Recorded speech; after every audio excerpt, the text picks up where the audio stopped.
asistentes, mientras van ingresando a la sala, les doy esta bienvenida. Mi nombre es Rosario Spencer y a nombre de la Universidad del Desarrollo y de la Universidad de Talca les doy la bienvenida a este encuentro internacional, el rol de la regulación emocional en la salud mental, perspectivas básicas y aplicadas.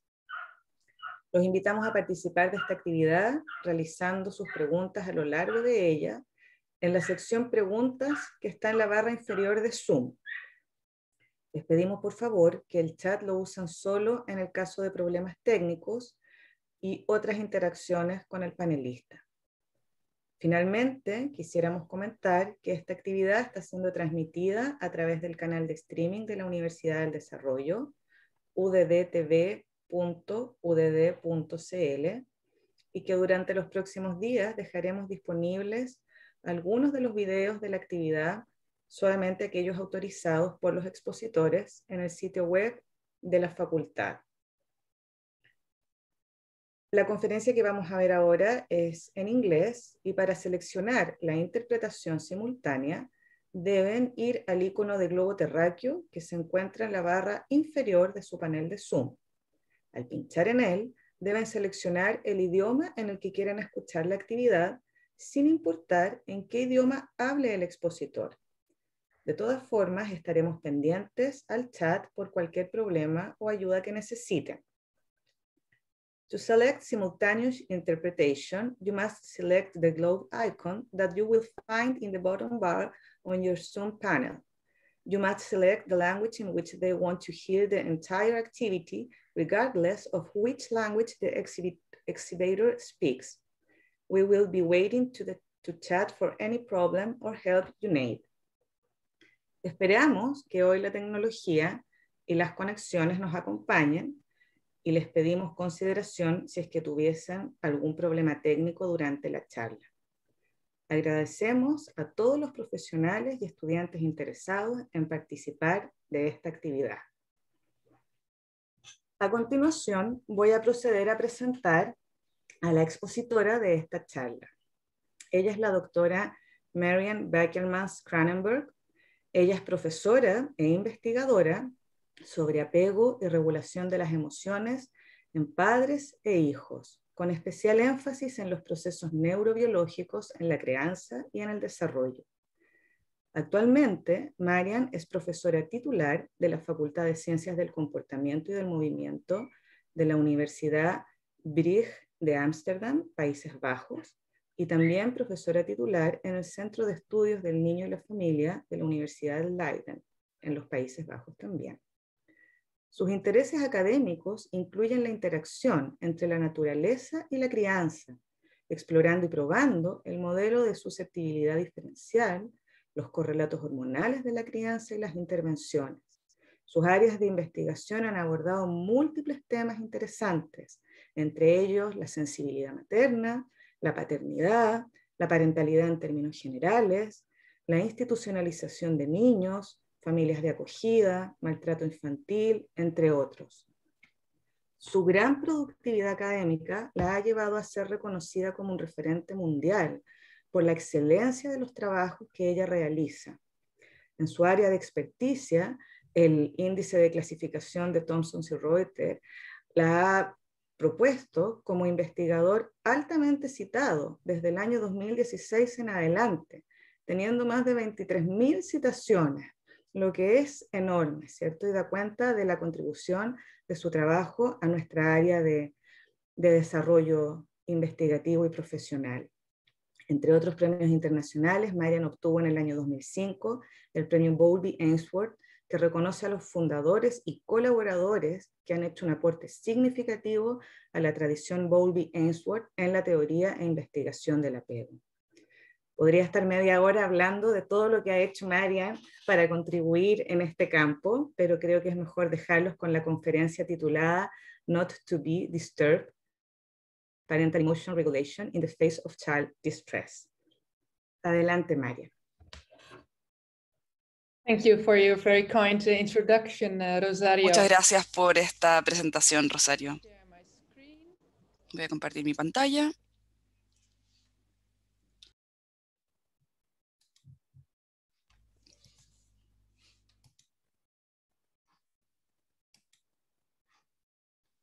Okay, I hope this works. Y espero que funcione esto acá. Yeah, you see my screen? Ven mi pantalla, ¿cierto? Wonderful. It's actually too bad that I Ah, can't bueno, join genial. you. I've been Es una lástima no poder estar con ustedes ahora. Ya fui a Chile una vez y me encantó el país, definitivamente. Así es que, bueno, también entendí que tuvieron 3 días ya bastante buenos de esta conferencia, ¿cierto? Así que quiero darle las felicitaciones a la organización por esta gran conferencia. También me di cuenta que es su cuarto día y tarde en realidad, que es acá en Holanda, y es temprano por la mañana donde están ustedes, así es que quiero advertirles que si es que se quedan dormidos, quizás los voy a despertar con algunos sonidos de niños para mantenerlos bastante despertados acá. not to be disturbed, parental emotion regulation in the Estamos hablando de la regulación de emociones de los padres cuando vemos angustia o estrés en los niños. Pensamos por lo general en el estrés o angustia en un niño llorando y la respuesta de los padres a esto. Y de eso va a ser mi charla el día de hoy. Primero voy a entrar entre el llanto, la curva de llanto normal de los bebés, luego voy a destacar algunas cosas sobre el apego y la reactividad neural al llanto, luego voy a ir a los maltratos y luego la neurobiología, que puede tener un rol crítico en la forma de genética y hormonas y en las respuestas a los llantos de los bebés y niños. Y para terminar con algo feliz, voy a terminar con sonreír y la risa, que es lo que me muestran estos bebés. Ahora, llorar, sonreír, son todas estas conductas de infantes que median el apego y son señales sociales con un resultado predecible de proximidad aumentada de la padre al hijo. Y eso es útil para la sobrevivencia. Como uno podría o no saber, John Bowlby, el padre de la teoría de apego, acá lo vemos a la izquierda.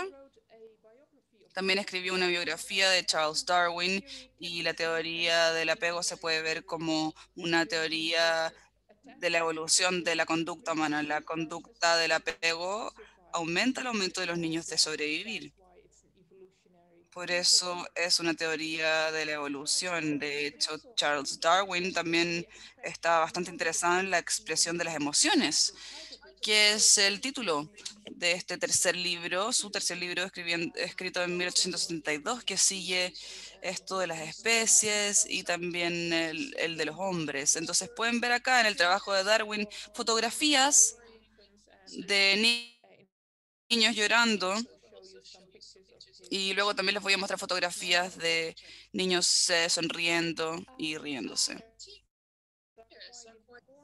Son bastante importantes las lágrimas. Hablamos de las lágrimas de cocodrilo como expresión, ¿cierto? Nos preguntamos si es que los elefantes pueden llorar o no. Y podemos distinguir entre 3 tipos de llanto. El llanto basal, que es necesario para la lubricación de los ojos.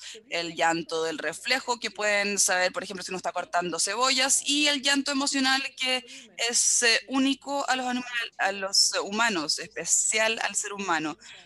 Porque lo de los animales es lubricación, es basal. Y en algunos casos esto puede ser también un llanto de reflejo que uno puede inhibir. Pero no todos los seres humanos lloran con lágrimas. De hecho, los bebés que nacen no lloran con llanto, con lágrimas. Lloran fuerte pero sin lágrimas y solo después de un par de semanas empiezan a crear las lágrimas. Entonces, a los niños lloran bastante fuerte, los adultos lloramos despacito, pero con lágrimas. Y con un estudio, una resonancia magnética, vimos la actividad cerebral durante la percepción de las lágrimas de niños y de adultos. Y en el IRM vieron a 8 fotos de adultos con lágrimas y 8 fotos sin lágrimas de adultos. Y lo mismo con niños pequeños con y sin lágrimas. Todavía ver las expresiones acá. Por ejemplo, a la izquierda vemos un niño con lágrimas. De hecho, lo photoshopeamos y metimos acá, agregamos las lágrimas. Y luego nos preguntamos cuál sería la diferencia en la reactividad del cerebro a un rostro similar comparando con y sin lágrimas. Esto lo comparamos para los rostros de los adultos y de los bebés. Como ven, acá nos dimos cuenta que lo de infantes tenía en la corteza visual, hacía más efecto, lo que quiere decir que son incluso más importantes acá. Además, el estudio muestra que las lágrimas activan de los niños activan las partes de dolor sensomotoras que pueden ver la eliminación de la fuente del dolor. Entonces, esto puede ser para compartir las sensaciones del infante. Entonces, le aseguran al infante también la sobrevivencia. Y eso es específicamente para los lágrimas de infantes, no de adultos. Ven acá con quien desarrollamos este estudio. Ahora si googlean a un infante, un niño llorando, este es el resultado que obtienen. Me sorprendió bastante porque así es que ven esta serie de fotografías de niños llorando, está absolutamente claro que están angustiados o en estrés, pero lo que acá no vemos es los ojos grandes de los niños. Y los ojos grandes de los niños son los que nos hacen amarlos, ¿cierto? Lo encontramos encantadores. Estos rostros de bebé que están caracterizados por grandes ojos y ya no los vemos. Entonces esto es un tipo de riesgo. Cuando llora un niño no vemos sus características atractivas faciales ya. Solo vemos o escuchamos su llanto fuerte, así los ojos abiertos. Esto quiere decir que el nivel óptimo de estimulación adulta cuando somos expuestos a llantos de infantes puede estar en la mitad. Si es que uno no está estimulado para nada, no va a hacer nada para poder ayudar al bebé. Y en la situación uno puede revisar la sobrevivencia, pero si es que uno está sobreestimulado y ya no está tan encantado con sus ojos gigantes, quizás se puede gatillar a una disciplina más severa. Entonces, en la respuesta al llanto de los infantes, el nivel óptimo de adultos está al medio, no mucho y no muy poco. Y esto también se demuestra acá. Este es un gráfico de la prevalencia del síndrome de bebés en California. Y ven acá que el pic es de 12 semanas.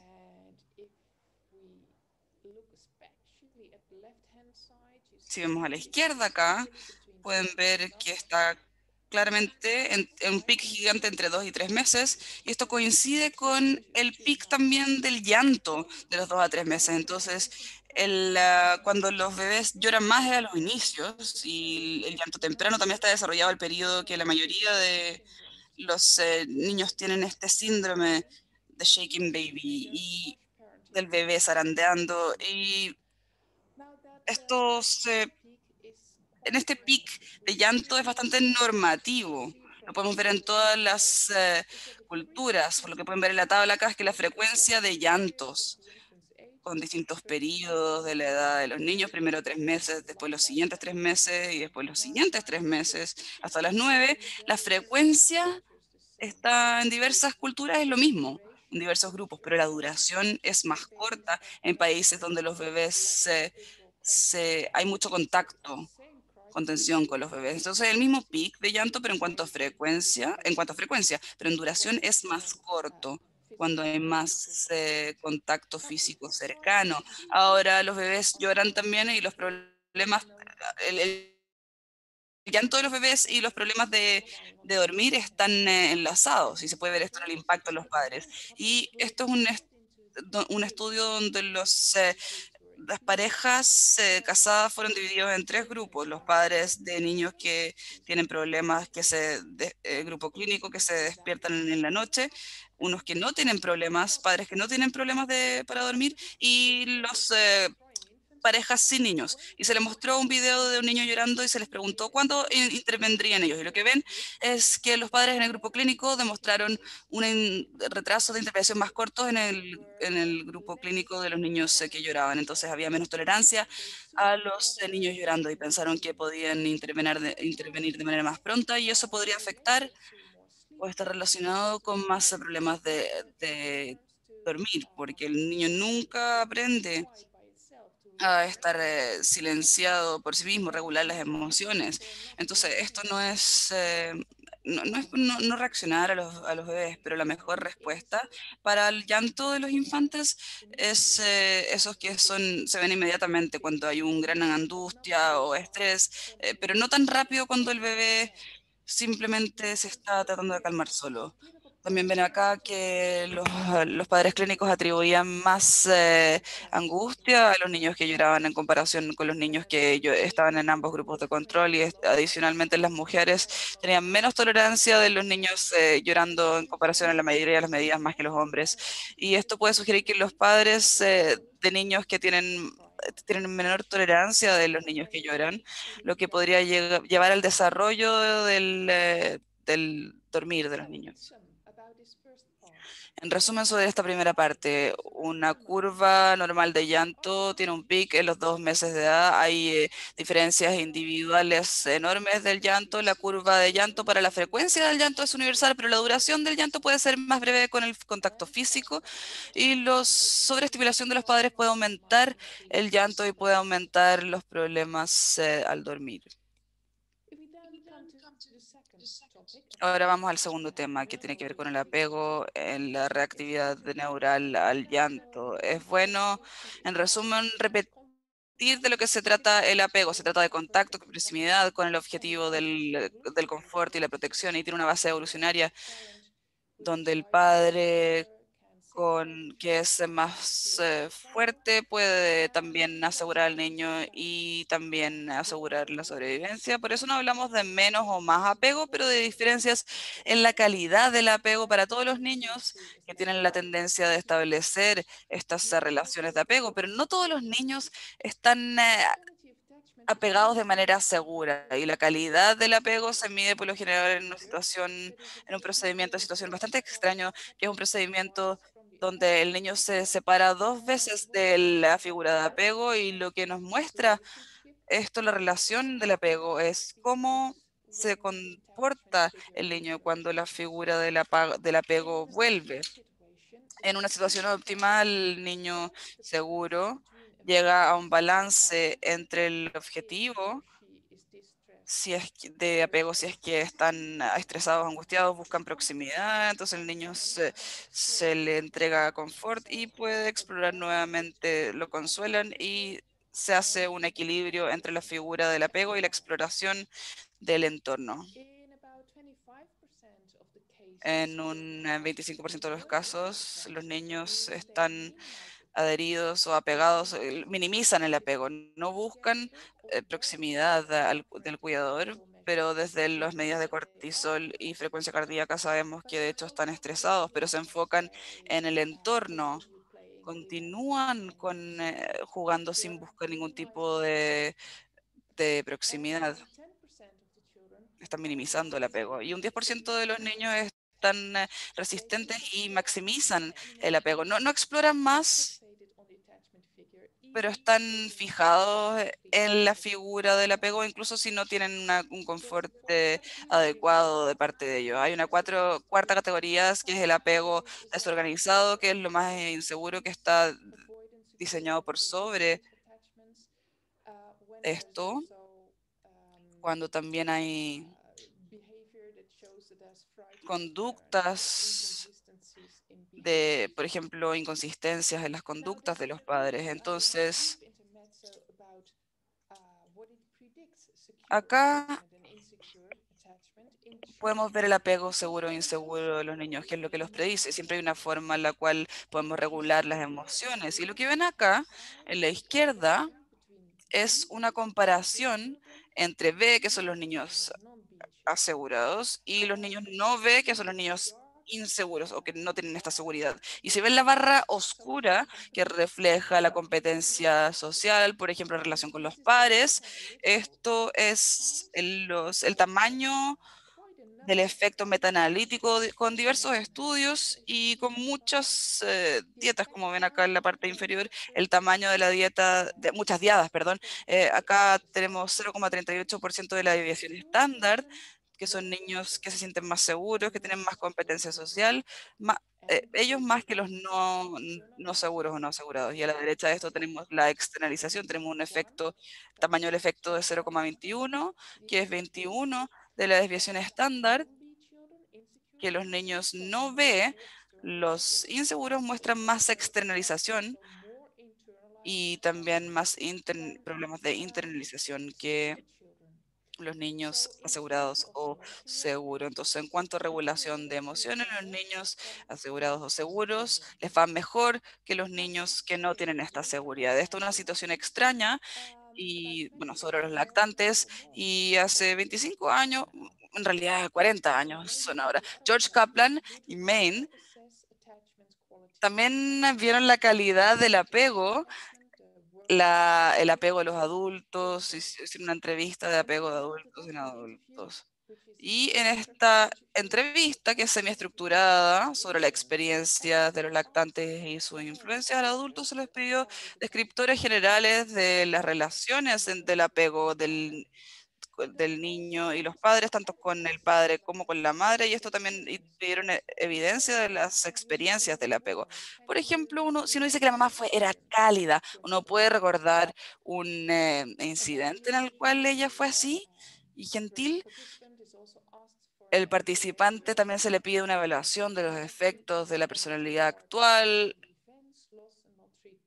y también vemos maltrato, pérdida de las relaciones, es que había esto en las relaciones y en poder, en esta entrevista, se utilizan los máximos de Grice para la coherencia. Una entrevista segura habla de comunicación abierta sobre las emociones. Entonces recuerden este balance de la conducta de los niños en las situaciones, en este procedimiento. Lo mismo sucede con los adultos. Entonces hay que llegar al balance o al equilibrio entre estar en esta entrevista y enfocarnos en las experiencias de apego. Y haciendo esto, tenemos algunos adultos que son inseguros, que presentan evitación, que son evitativos. Acá es independiente, que se enfocan solamente en el acá y el ahora, y ellos dicen que no recuerdan ningún tipo de experiencia de apego o que no las influenciaron, no las impactaron, se enfocaron en el ahora. Y también están esos padres que están sobrepasados y preocupados y exhaustos y pierden la entrevista, pierden el enfoque de la entrevista y se dejan de lado, es como si estuvieran en esa situación de nuevo. Y luego tenemos una categoría no resuelta que es parecida a la categoría desorganizada de los niños. Para los que no tienen bien resuelto sobre las experiencias traumáticas y está diseñado por sobre las otras tres categorías. Entonces vimos que los niños, la categoría de apego nos podría decir algo acerca de su emoción. Y ahí nos preguntamos si es que lo mismo podría ser cierto para los adultos, con otro tipo de clasificación de apego en su respuesta al llanto. Entonces, lo que vimos es cómo el apego de los adultos estaba asociado con el llanto de los lactantes. Le preguntamos a mujeres sin hijos para ver si tenían la misma experiencia, las estudiamos a ellas para ver si tenían la misma experiencia y quizás no tanto, y administramos el AI para poder tener la representación de apego. Entonces las hicimos escuchar a sonidos de los llantos de los lactantes, a ver si se olvidaron de cómo suenan estos llantos.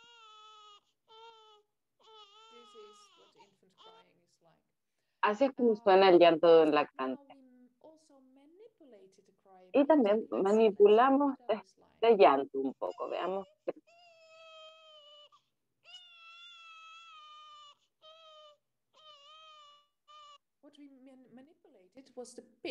Entonces lo que manipulamos fue lo agudo que era el llanto. Y los niños que tienen una condición neuronal o que están enfermos lloran de una forma más aguda.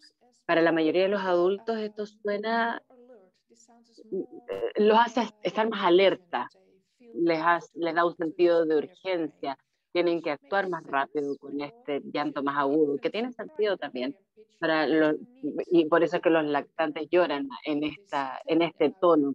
porque están comunicando que necesitan más ayuda porque están enfermos. Es muy interesante que los padres con depresión postnatal tienen más dificultades para escuchar la diferencia entre ambos llantos. En un MRI, en una imagen de resonancia magnética, podemos ver cómo se representa la diferencia en la actividad cerebral. Es muy interesante. Este sonido controlado y este otro sonido que está alterado. Lo que hicimos fue cortar el sonido y lo reorganizamos de forma aleatoria. Esto es lo que van a escuchar ahora.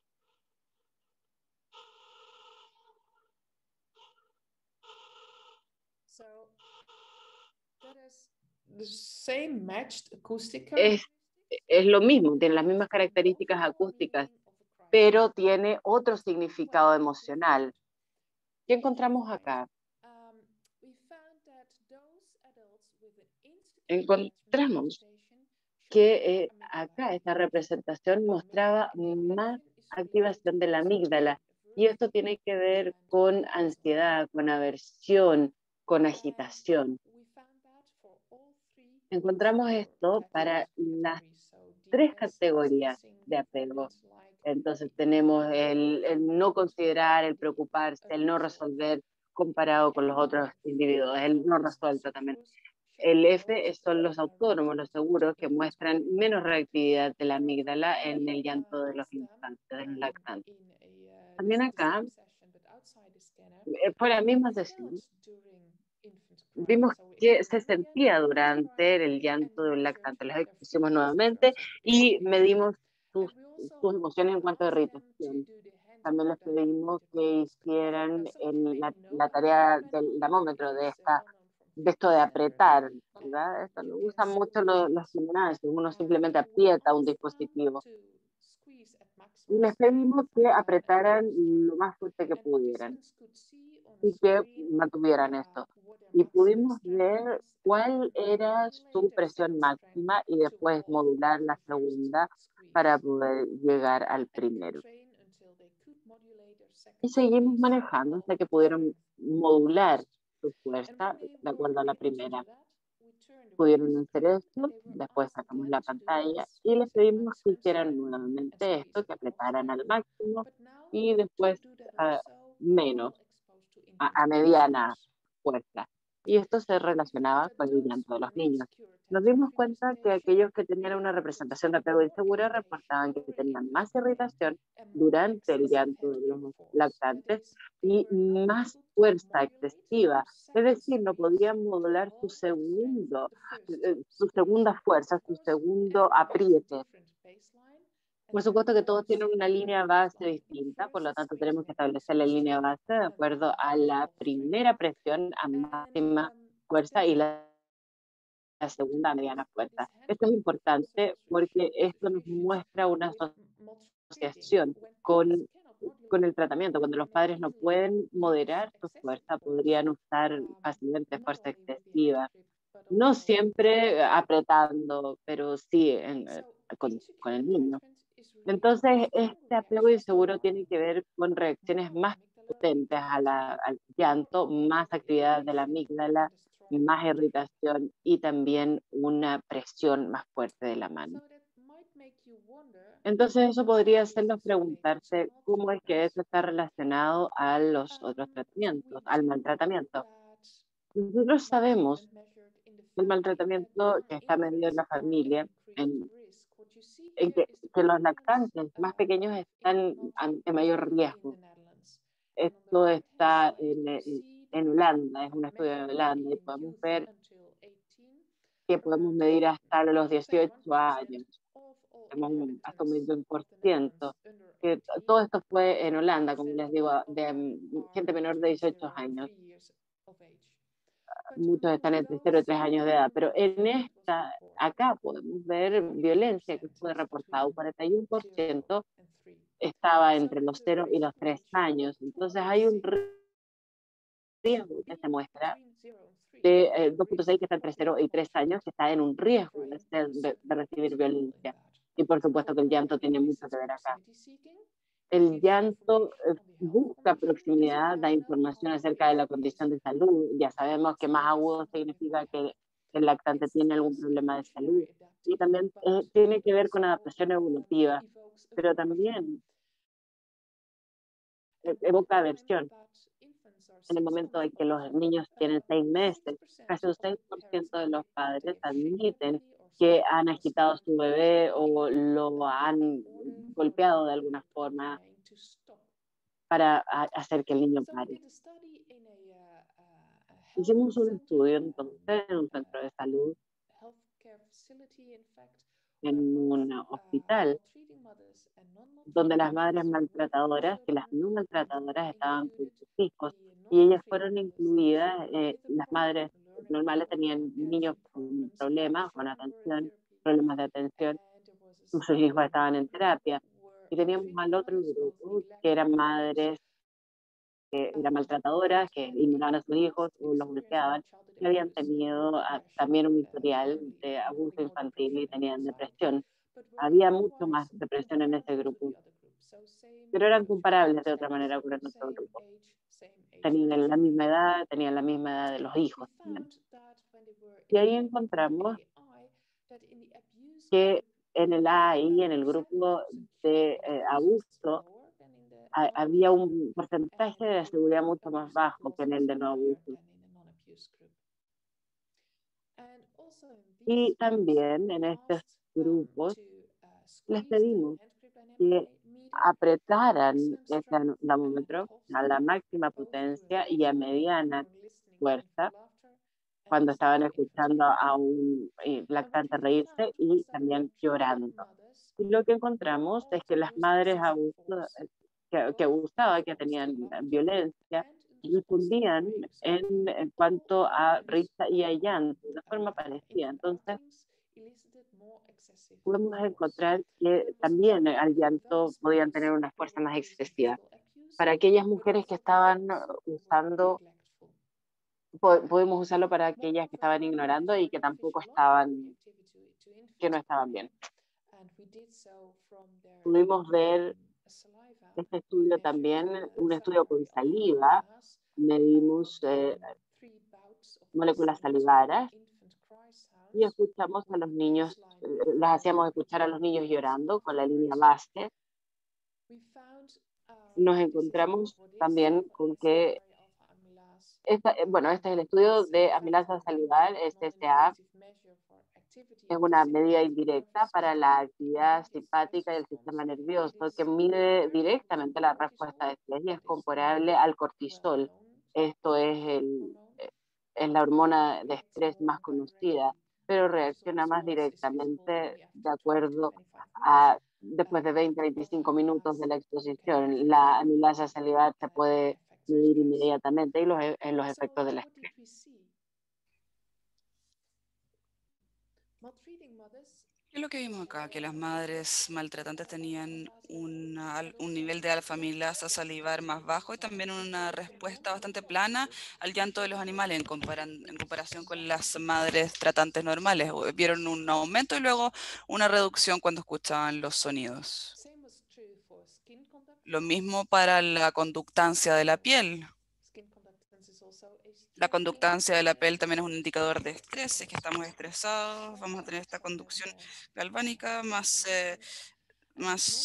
conductancia de la piel, más vamos a sudar y tienen este perfil del estrés.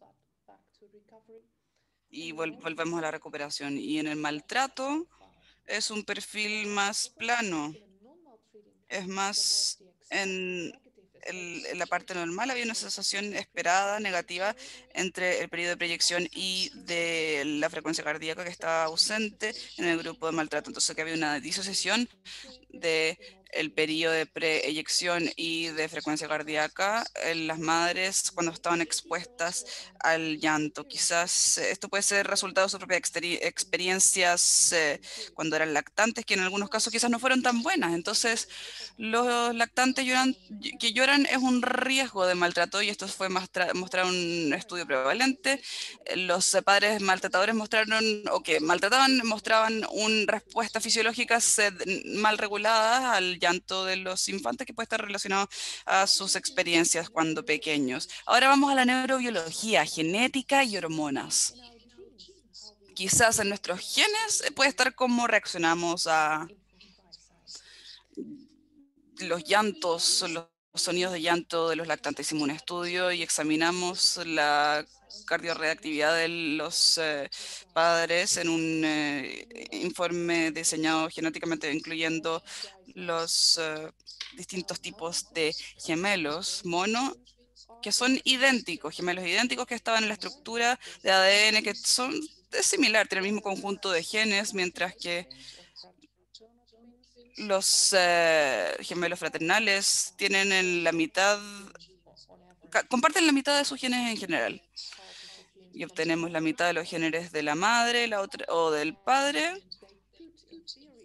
Y en teoría podríamos tener los mismos genes y ser similares como los gemelos idénticos. O podría ser que no compartimos ninguno. Así que tú y tu hermana pues son completamente distintas. Pero por lo general es 50%, así es que los gemelos fraternales comparten la misma cantidad de genes en promedio que los hermanos normales. Pero hay ciertas características donde los monos, monos gemelos bastante similares. Hay un rol, tiene un rol si es que somos genéticamente idénticos o no. Eso juega un rol crítico. Entonces, para esa característica hay un alto factor de herencia que de lo hereditable, que tiene que ver con cómo somos, por ejemplo, el color del cabello, entre otros. Mientras si es que tenemos cierta característica, los distintos tipos de gemelos, los fraternales y idénticos son, si es que tienen la misma cantidad de similitudes, por ejemplo, la correlación en ambos grupos está alrededor de 0,40, aparentemente no importa tanto qué tan similares somos en cuanto a nuestra genética. Y para esas características, luego concluiríamos que los factores medioambientales tienen un rol mucho más crítico que los genéticos. Entonces, al comparar las similitudes de los gemelos mono y Dai, podemos concluir si es que las respuestas están más determinadas por factores genéticos o medioambientales. Lo que nos dimos cuenta acá es que los genes predecían 40 o 50% de los variantes en la frecuencia cardíaca, tanto basal como respuesta cardíaca al llanto de los lactantes. Entonces la reactividad aumentó con cada episodio del llanto, y esa es nuestra experiencia. Los sonidos de llanto que no se detienen, nos estimulamos, nos agitamos más cada vez. Y lo que sucedió acá, que los factores genéticos también explicaron cómo más estimulados fuimos con estos sonidos fuertes. Y los no padres tuvieron más aumento y los hombres tuvieron un aumento mucho mayor en la frecuencia cardíaca que las mujeres. Entonces la historia que se cuenta es que los hombres o los padres no responden tanto al llanto de los estímulos, no porque no lo escuchen, y eso no es verdad. Lo que se dice es que sí, la verdad es que sí los escuchan y sí reaccionan a eso, al menos en cuanto a frecuencia cardíaca.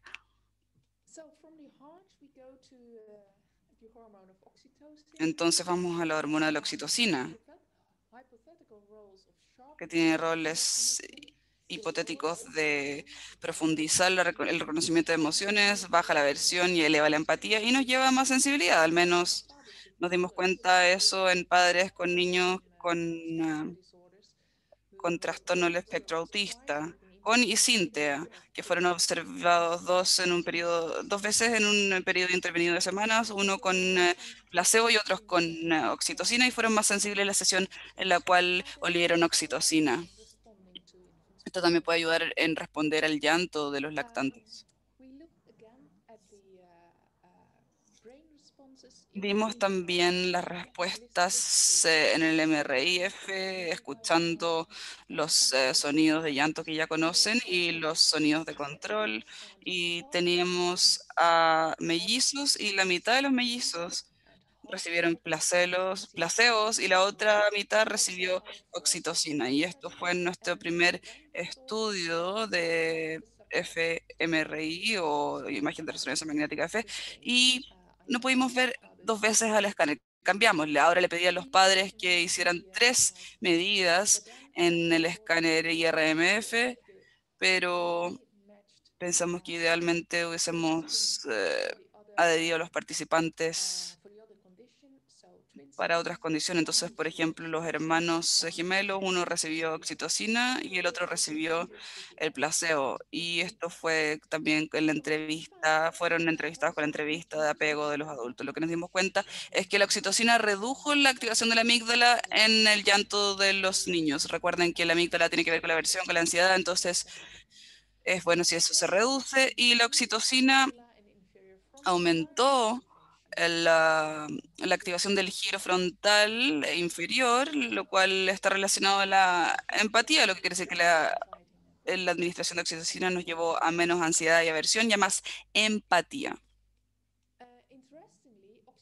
De manera interesante, la oxitocina regula a la baja la activación de la amígdala durante el llanto de los lactantes, en particular en adultos inseguros. Entonces acá a la izquierda ven a los que eran considerados seguros respecto a la entrevista de apego, y a la derecha ven el apego, los considerados de apego inseguros. Y acá en las barras azules presenta la actividad de la amígdala en el placebo, y el amarillo en el inseguro, el amarillo en la condición de oxitocina.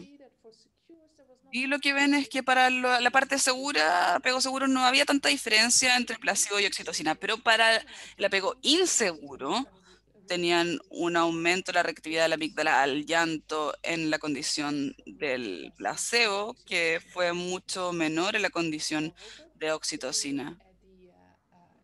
Ahora, si vemos el aprieto, este dinamómetro de mano, con apretar la mano, era el mismo patrón para, no importaba tanto para el apego seguro si es que estaban en el nivel en la condición de oxitocina o placebo, pero para el apego inseguro sí importaba, y la oxitocina sí produjo la fuerza excesiva en el dinamómetro durante el llanto.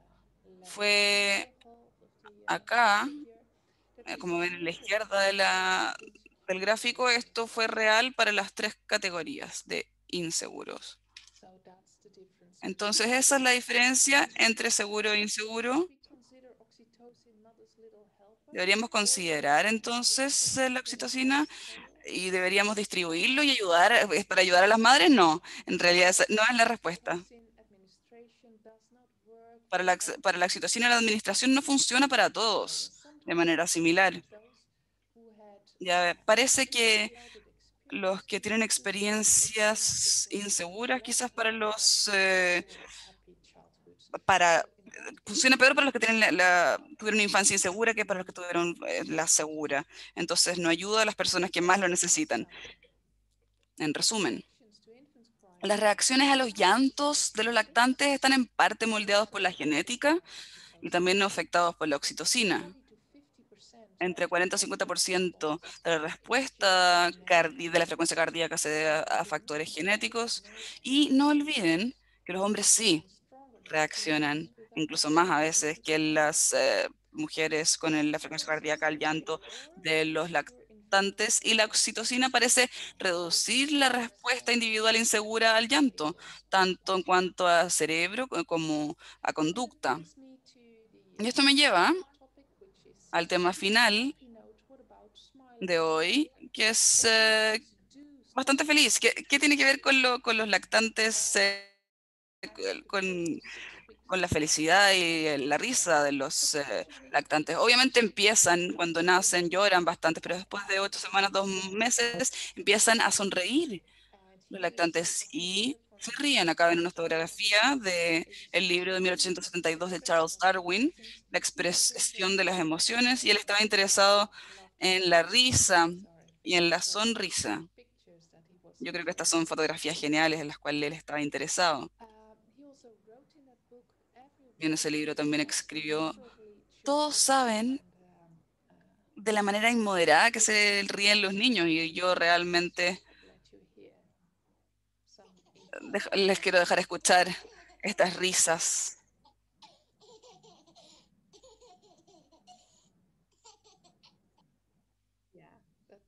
Y sí, esto nos hace felices, ¿cierto? La risa de los lactantes también es una conducta de apego y sí busca proximidad. Ahora, para la interacción, uno nos aleja de un bebé que nos sonríe, ¿cierto? También es adaptivo, de evolución, es una experiencia compensatoria, pero sabemos que desafortunadamente no es para todos los padres. No entrega la misma compensación en la misma medida. Por ejemplo, esos padres que tienen depresión postnatal disfrutan menos la risa de los lactantes que padres sin depresión postnatal.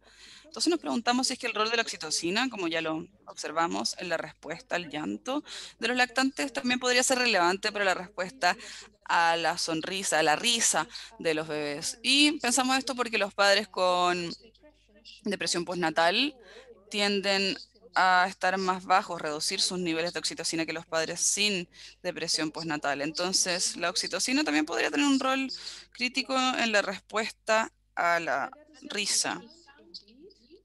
Y esto es lo que encontramos, la diferencia entre la risa, los sonidos de control, cuando comparamos la condición de oxitocina con la condición de placebo. Y lo que encontramos fue que en la oxitocina hubo activación de la amígdala reducida durante la risa versus el sonido del control.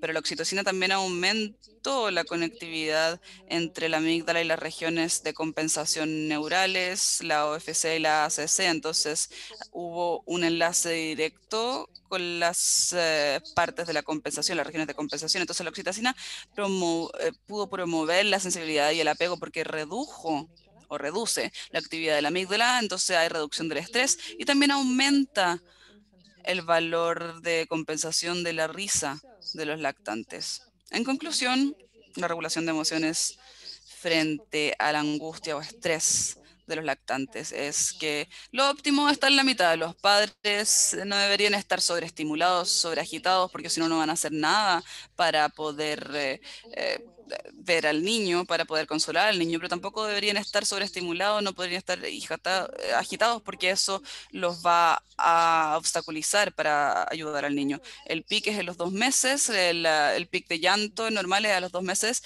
Los padres con apego inseguro tienen, como mencionamos, la entrevista de apego de adulto muestra reacciones más fuertes o más robustas a los llantos, en las sensaciones de irritación y en las áreas cerebrales y en las respuestas conductuales.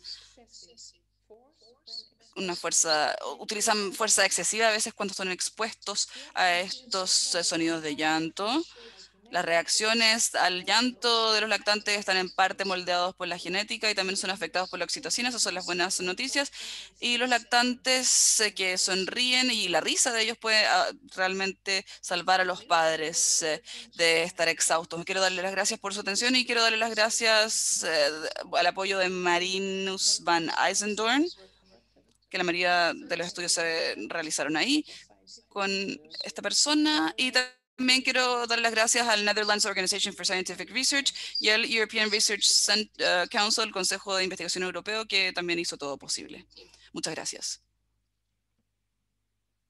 Muchas gracias, Marian, por tu presentación.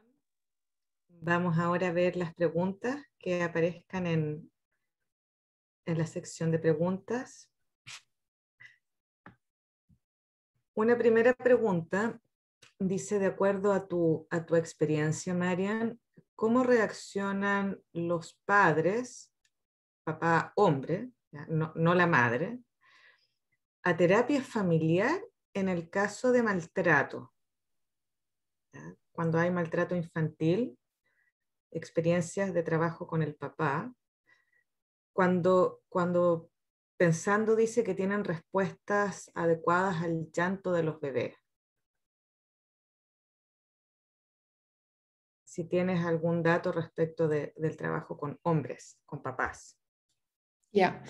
The question is on the responses of fathers to la respuesta entonces tiene que ver con la respuesta de los padres, de los hombres, en cuanto a al llanto de los bebés específicamente y qué pasa con el maltrato, si los padres si los niños han sido maltratados por la madre o el padre. Bueno, en en nuestro centro, donde las madres estaban siendo tratadas, creo que 3/4 de ellas no tenían pareja. Y eso significa que no tenemos tanta información acerca de los padres que estuvieran involucrados en familias donde había maltrato, de acuerdo a lo que se relaciona con el llanto de los lactantes. 3/4 de estas madres no tenían una pareja, como les digo. Entonces, si uno es madre soltera y su bebé llora mucho, definitivamente está en una situación de riesgo, está en una situación de riesgo de tratar a su hijo de una forma muy violenta. Me parece que eso tiene sentido. Nosotros pertenecemos a un 5% tenemos un 5% de mamíferos, entonces es normal este tipo de comportamiento de alguna forma. En este tipo de mamíferos que lloran con sonido, con lágrimas, eso es agitante para los padres.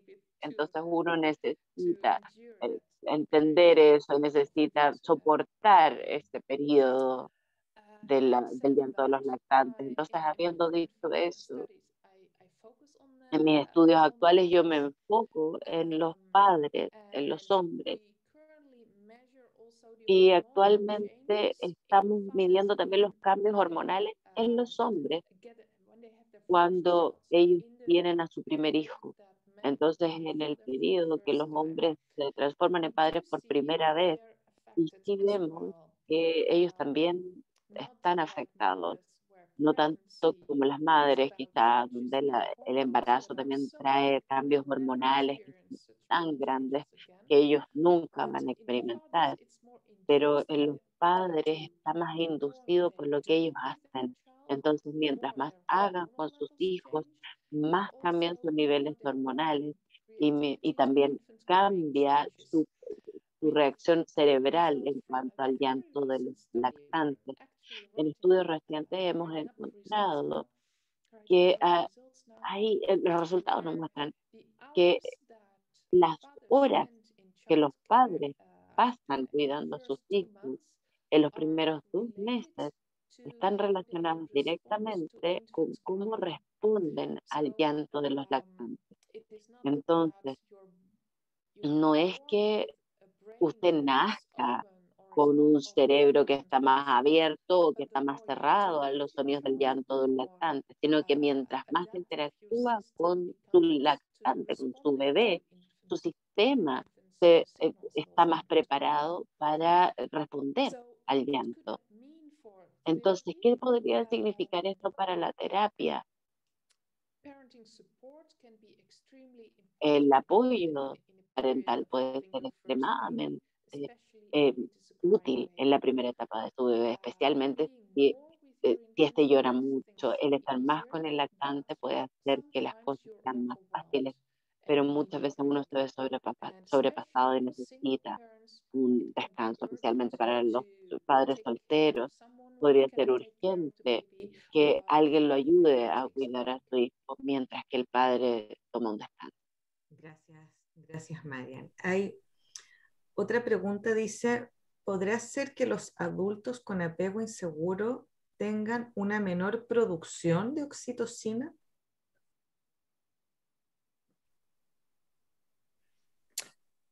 A ver, esta es una muy buena pregunta. Déjenme ver si sé algo al respecto. Yo sé que hay algo que está relacionado, no sé nada acerca de el apego de los adultos específicamente, que tiene un reflejo de las experiencias que se tienen con los hijos, pero hay un análisis, un metaanálisis que fue publicado en una revista psicológica y que muestra que las experiencias de la niñez están relacionadas con niveles más bajos de la oxitocina. Y eso es cierto en niños y en adultos también. Lo que es interesante es que es más potente, se ve más potente no en los grupos clínicos, sino que en el rango normal. Entonces, en los grupos clínicos nosotros solemos ver ninguna asociación ya entre los niños que están en ese grupo por su primera experiencia, porque, bueno, quizás están todos en un nivel muy alto, entonces no hay ya variables, pero en el grupo clínico también podría haber cosas distintas por la medicación que se tiene. En el rango normal, esto sí está relacionado con niveles más bajos de oxitocina. Y en la misma línea preguntan, aparte de tocar, jugar o reír con el bebé, ¿cómo pueden los padres incrementar su nivel de oxitocina para tener mejores, con los papás con apego inseguro, ¿cierto? Para tener mejores interacciones con sus hijos? Yeah. Yeah, yeah, yeah, yeah. We do think Sí, that physical contact. nosotros pensamos que el contacto físico puede tener un rol. Hay algunos estudios en cuanto a masaje infantil que aumenta la oxitocina tanto en el padre como en el lactante. Entonces puede haber acá una intervención muy eficiente porque ambos ganan algo, ambos se benefician. Entonces, estamos involucrados en un grupo con padres donde introducimos a uno de estos portabebés entonces, y una silla en el otro grupo. Entonces podemos ver qué pasa con los padres que llevan al hijo en estos canguros, ¿cierto? Que ponen a la guaguita cerca de ellos. Y sí encontramos una correlación con el número de horas que el lactante usó de este canguro con su padre y pudimos medir para realmente saber qué pasó esto versus la silla de guagua y podemos ver que aumentaba la sensibilidad en 2 meses. Entonces, claro, hay una unión, hay un link claro. En este punto, yo no sabría bien qué pasó con el estudio randomizado. Podría ser que el usar el canguro más pudiera producir más sensibilidad. Estamos esperando los resultados de la oxitocina específicamente. Hicimos un estudio incluso con una, con una silla mecánica que masajeaba al niño y eso también aumentaba los niveles de Y oxitocina. luego hay una pregunta que dice, en relación al tipo de respuesta al llanto, usted señaló que lo ideal sería una respuesta intermedia, ¿cierto? No una sobrereacción ni una falta de respuesta. ¿Podría especificar mejor ese punto, por favor, específicamente sobre el tiempo de respuesta Yeah. y el tipo de reacción verbal y no verbal? Yeah, yeah. Sí, What I meant lo with que quise decir con eso, con la curva y la asociación lineal tenía que ver con la agitación y con la respuesta. Uno no puede dar la mejor respuesta si está muy agitado o muy poco agitado. Si está poco agitado no hace nada y si está sobreagitado simplemente va a estar ocupado haciendo que el bebé deje de llorar, porque usted mismo está agitado y porque cree que el lactante también necesita su ayuda. Entonces, si sobreagitado no puede tener sensibilidad ya porque no está abierto a las necesidades del lactante, sino que las propias. Entonces hay un nivel óptimo en esta respuesta física y verbal ante el llanto de un bebé. Lo más importante to es que have hay que tener una respuesta divergente ante el llanto de un lactante, que está la urgencia, que necesita esa respuesta inmediatamente, o el llanto de un lactante que empieza y que se va a quedar dormido en 5 minutos igual, aunque este no haga nada. Entonces, la cosa aquí es que los padres puedan distinguir entre los dos. Y en uno de nuestros estudios nosotros tuvimos a los padres escuchando los llantos de los niños, de los lactantes, y ellos estaban acompañados por un mensaje: este niño está aburrido o este lactante está enfermo. Y encontramos que después que se administraba la oxitocina, las regiones cerebrales de los padres reaccionaban de forma más potente cuando escuchaban el mismo sonido de llanto, cuando había un mensaje: este lactante está enfermo, y había menos reactividad al mismo sonido cuando estaba acompañado por este lactante está aburrido. Entonces, el poder tener un mensaje claro de qué pasa en este momento, porque el niño está llorando, es lo que... Hay muchas, Marian, pero por tiempo no podemos verlas todas. Rodrigo Cárcamo pregunta si es que hay resultados de intervención con la muñeca esta Liza que usaban para evaluar sensibilidad, ¿cierto? Para regular la respuesta de los adultos al llanto, si se han utilizado ese tipo de dispositivos en intervención.